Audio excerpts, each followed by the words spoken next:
Hello students, तो बेटा हम करवा रहे थे movement of inertia of some bodies of regular shape. Movement of inertia हमने बताया था आपको कि क्या होती है। It is the position played by the body in the rolling motion, in the rotating motion, जो भी है। और जो जैसे मास प्ले करती है अपोज मोशन का इन द लीनियर मोशन, ऐसे ही मूवमेंट ऑफ इनर्शिया क्या करती है बेटा, रोल प्ले करती है अपोज का इन द रोटेटरी मोशन। ठीक है, तो हम कुछ बॉडीज लेंगे यहाँ पर, उनकी मूवमेंट ऑफ इनर्शिया हम आपको बताएंगे कि किस तरीके से लेनी है। नंबर फर्स्ट है बेटा इसमें, ये तो बॉडी हो गई कि किस तरह की हमारी कैसी है। ठीक है, हमने सेकंड कॉलम बनाया कि हम कौन सा एक्सिस ले रहे हैं। ठीक है, फिर ये थोड़ा सा हम यहाँ पे आपको डायग्राम बता देंगे क्या है, और यहाँ पे मोमेंट ऑफ इनर्शिया हो जाएगी। ठीक है, तो मोमेंट ऑफ इनर्शिया, ये शेप या फिर स्ट्रक्चर। ठीक है, नंबर फर्स्ट है बेटा uniform road of length L. ठीक है, पहली बॉडी है एक यूनिफॉर्म रोड जिसकी लेंथ क्या है, एल है। ठीक है, एक्सिस क्या है, perpendicular to rod, through its centre. ठीक है, ऐसे रोड है, ये एक्सिस है। ठीक है, इसके अबाउट रोटेट कर रही है बॉडी, इस रोड के परपेंडिकुलर है। ठीक है, ये रोड है, इसके परपेंडिकुलर जा रहा है ये एक्सिस, और इसके सेंटर से जा रहा है। ठीक है, तो इसकी मोमेंट ऑफ इनर्शिया होती है 1/12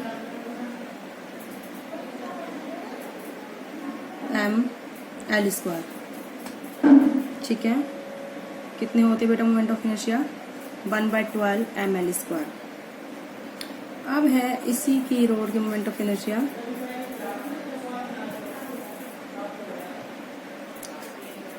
वही यूनिफॉर्म रोड है,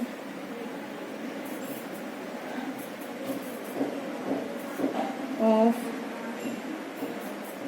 लेंथ एल है।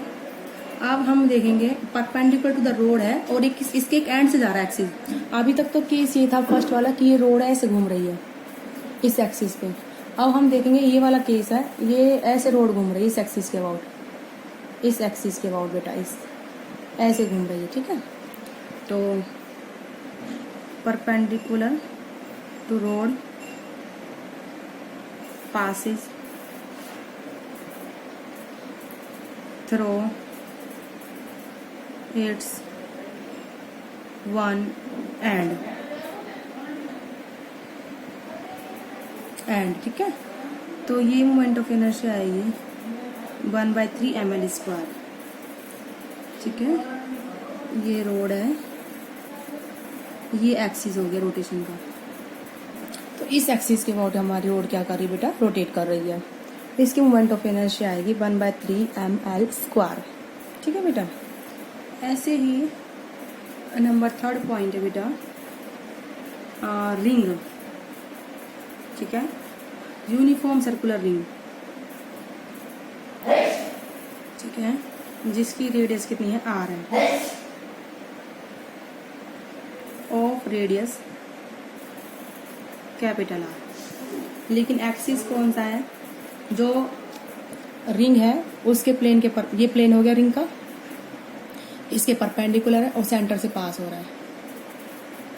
देखो इस तरीके से ये रिंग है, सेंटर से पास हो रहा है और उसके प्लेन के क्या परपेंडिकुलर है।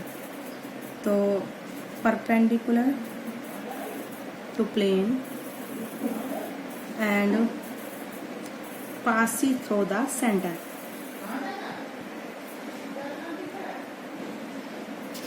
एंड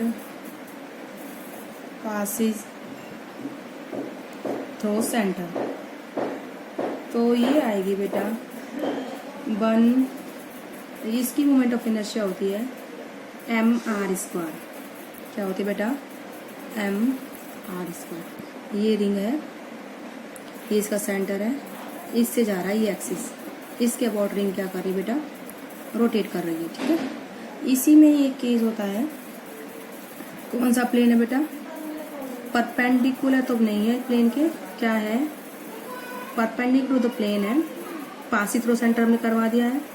अब हम कराएंगे अलोंग डायामीटर, इसी रिंग की इनर्शिया उसके डायामीटर के अलोंग कितनी होती है, 1/2 mr स्क्वायर, 1/4 mr स्क्वायर, कितनी होती है बेटा वो, 1/4 mr स्क्वायर। ठीक है, तो इसकी नहीं बेटा, इसकी 1/2 mr स्क्वायर हो रही है, आती है, मेरे माइंड से स्किप हो गया ये। तो ये रिंग है, ये इसका डायामीटर, इसके अबाउट ये रिंग घूम रही है। ठीक है, तो कितनी होगी बेटा, 1/2 mr स्क्वायर। अब हम रिंग की जगह करते हैं नंबर 4 डिस्क। क्या करते हैं बेटा हम, uniform circular disc of radius capital R, और जिसका मास क्या है, कैपिटल एम। यहाँ पर रिंग का मास क्या है, कैपिटल एम। ठीक है, ये हमने दे रखा है। तो ये अलोंग द परपेंडिकुलर, पहले तो हम लेंगे perpendicular to plane, passes through center।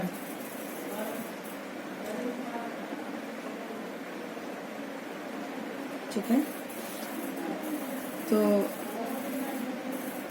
ये डिस्क है, ये सेंटर से क्या जा रही है, रिंग जा रही है। ठीक है, इससे अबाउट बॉडी क्या कर रही है, रोटेट कर रही है। तो इसकी मोमेंट ऑफ इनर्शिया होगी 1/2 mr स्क्वायर। ठीक है, डिस्क इस एक्सिस के बाद घूम रही है जो सेंटर से पास हो रहा है। दूसरा लेंगे हम डायमीटर के अलोंग, इसी में ही। ठीक है, ये हो जाएगा बेटा अलोंग डायमीटर, ये होती है बेटा 1/4 mr स्क्वायर। ठीक है, ये इस तरह से डिस्क है, ये इस एक्सिस के अलोंग। ठीक है, डायमीटर के अलोंग, ये डायमीटर से जा रहा है सेंटर से, तो ये डायमीटर है ये एक्सिस। तो इसके अबाउट मोमेंट ऑफ इनर्शिया कितनी होगी बेटा, 1/4 mr स्क्वायर। देखो रिंग में कितनी है, प्लेन के परपेंडिकुलर mr स्क्वायर, डिस्क में हाफ mr स्क्वायर, आधी हो गई। मतलब रिंग में डायमीटर के अलोंग हाफ mr स्क्वायर और डिस्क में 1/4 mr स्क्वायर, फिर अगेन आधी हो गई। तो यानी कि रिंग की जो इनर्शिया होती है और जो डिस्क की इनर्शिया होती है, डिस्क की इनर्शिया रिंग से हाफ होती है। क्या होती है बेटा, हाफ होती है डिस्क की इनर्शिया रिंग से। तो आई होप आपको ये बात समझ में आई होगी। ठीक है, अब हम करते हैं आगे सिलेंडर की, और ये नंबर 5 है हमारा, 5th। ये ज्योमेट्री हो जाएगी यहाँ पर। ठीक है, ये एक्सिस हो जाएगा, ये मोमेंट ऑफ इनर्शिया हो जाएगी, ये डायग्राम हो जाएगा बेटा। ठीक है, तो हम कर रहे हैं अब hollow cylinder of radius capital R. ठीक है, axis along the axis of cylinder. ठीक है, इस तरह से पिक्चर है इसकी। ये सिलेंडर है, ये एक्सिस है सिलेंडर का, इसके अबाउट मोमेंट ऑफ इनर्शिया बतानी है हमें। इसके अबाउट रोटेट कर रही है वो सिलेंडर, इसकी रेडियस कैपिटल आर है, मास एम है। तो इसकी मोमेंट ऑफ होलो सिलेंडर बेटा, ये कैसा है, होलो, इसकी मोमेंट ऑफ इनर्शिया होगी बेटा mr स्क्वायर, जैसे रिंग की होती है ना। और वैसे भी सिलेंडर, होलो सिलेंडर वो रिंग से मिलके बनता है, 1 ring 2 ring 3 ring 4 ring 5 ring, ऐसे हमारा क्या बन जाता है, होलो सिलेंडर। तो इसलिए इसकी मोमेंट ऑफ इनर्शिया सेम होती है जैसे किसकी होती है, रिंग की। अब इसी सिलेंडर की हम निकालेंगे, ठीक है, solid cylinder along the diameter. कहाँ निकालेंगे इसके हम बेटा, डायमीटर के अलोंग। ठीक है, तो ये हो जाएगी हाफ mr स्क्वायर, जैसे रिंग की होती है ना डायमीटर के अलोंग मोमेंट ऑफ इनर्शिया। तो अब कैसे है बेटा इसका, ये हमारा इस तरीके से हो जाएगी। तो ये this is the axis of rotation. ठीक है, तो ये जो एक्सिस है सेंटर से पास हो रहा है और ये रिंग का डायमीटर है इसके अलोंग में, ठीक है। देखो जरा ध्यान से, ये रिंग है, ये इसका डायमीटर होता है, तो सेंटर से ज़्यादा इसलिए यहाँ पर हो गया, ये भी डायमीटर का काम करेगा। तो along the diameter of hollows ring, hollow cylinder, ठीक है। अब आता है बेटा आपका सॉलिड सिलेंडर। क्या आता है बेटा आपका सॉलिड सिलेंडर, जिसकी रेडियस कितनी है कैपिटल आर, ठीक है। इसमें पहला केस कौन सा है, एक्सिस ऑफ सिलेंडर कितनी होगी बेटा वो 1/2 mr², क्योंकि अलोंग द एक्सिस डिस्क की मोमेंट ऑफ इनर्शिया कितनी होती है 1/2 mr²। ऐसे ही जो सॉलिड सिलेंडर है वो डिस्क से मिला के बनता है लगातार एक के बाद एक डिस्क, तो इसकी मोमेंट ऑफ इनर्शिया भी क्या है बेटा सेम है। अब आता है बेटा उसके बाद डायमीटर, ठीक है। डायमीटर के अबाउट होती है 1/4 mr²। ये सिलेंडर है हमारा सॉलिड, तो ये जो एक्सिस जा रहा है सेंटर से और डायमीटर के अलोंग है डिस्क के, या फिर सिलेंडर के डायमीटर के अलोंग है। जैसे डिस्क की मोमेंट ऑफ इनर्शिया होती है डायमीटर के अलोंग, मैंने अभी लिखवाई थी 1/4 mr², सेम सिलेंडर की होती है, क्योंकि डिस्क से मिलके सॉलिड सिलेंडर बनता है, तो उसकी मोमेंट ऑफ इनर्शिया भी सेम आती है, ठीक है। अब आपका केस आता है बेटा होलो स्फेयर, जिसकी रेडियस क्या है बेटा कैपिटल आर है, ठीक है। इसकी मोमेंट ऑफ इनर्शिया क्या होगी, इसकी तो हम पहले निकालते हैं डायमीटर के अलोंग, ठीक है। ये होलो स्फेयर है, this is the moment of inertia. जो भी एक्सिस सेंटर से पास होगा वो होलो स्फेयर का डायमीटर में ही काउंट होगा, ठीक है बेटा। तो डायमीटर के अलोंग कितनी आ गई, ये होती है 2/3 mr², ठीक है। अब इसी में ही आपका जो 8th केस बनता है तो ये बनता है बेटा कि सॉलिड स्फेयर है, सॉलिड स्फेयर ऑफ रेडियस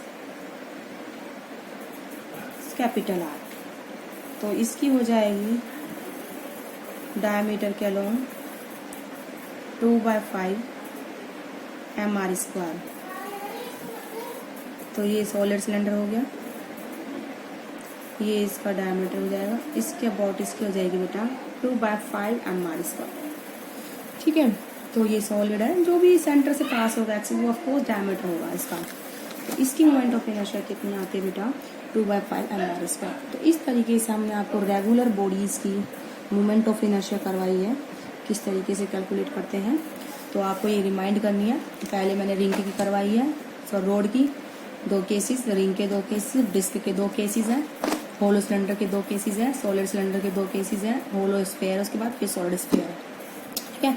इनकी आपको हो सके डायरेक्ट याद करनी है, बहुत अच्छी बात अगर याद हो जाता है तो, वरना जैसे जैसे न्यूमेरिकल आप करोगे आपको अपने आप ऑटोमेटिक याद होती चली जाएगी। आज की वीडियो में तो इतना ही, अब आपको हम नेक्स्ट वीडियो में इससे आगे पढ़ाएंगे। ओके बेटा।